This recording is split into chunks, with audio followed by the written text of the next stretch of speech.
News reaching me now bụ na Kcee ebunyego Ojazzy agba akataka moto. Picture no na afụ na screen na bụ moto Kcee gonyelu. Ojazzy, the boy behind Ojapiano flute. Ọkwụnụfụ na akwa ndị bloggers be na online. Akwa ndị Igbo be na online. Drag ni na drag Kcee. Ma ndị nke na drag Ojazzy n'igwe credo. Ọkwụnụfụ na ope go off.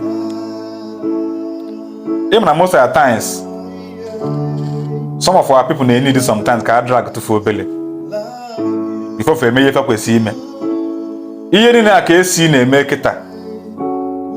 Giye people may expect ko me na mbidi zizi. Mana onweli ka obunu chi ya dịrị oge ha.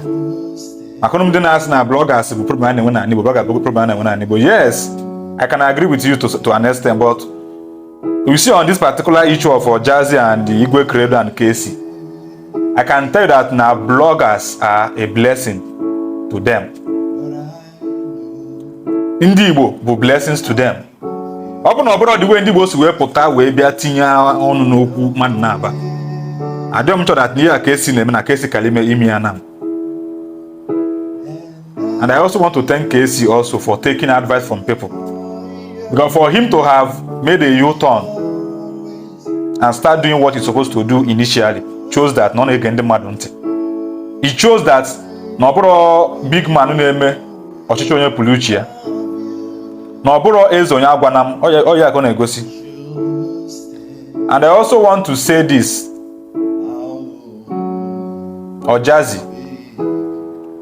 Ojazzy, this opportunity Kcee again now. Grab it well, hold it well. You really need to change and bring in a new manager, someone who knows the music business. You need somebody man your business. Because all the guy that Igwe credo amaranya the business. Igwe credo is taking advantage of you big time. But I still want to tell you not to abandon Igwe credo. Because nowhere follow. Everything happens for a reason. Everybody that in your life with the role to play. I believe that Igwe credo contributed to the reason why Kcee is doing what he's doing today to you. He contributed positively to it also. So do not abandon him like people are saying. Do not abandon him because Echeteka. Don't rubbish people you meet on the way when you are going up. Because you don't know tomorrow you might come back and meet them. You might still come back tomorrow and you will need them. So don't abandon Igwe credo. Don't abandon him because that guy also played a role.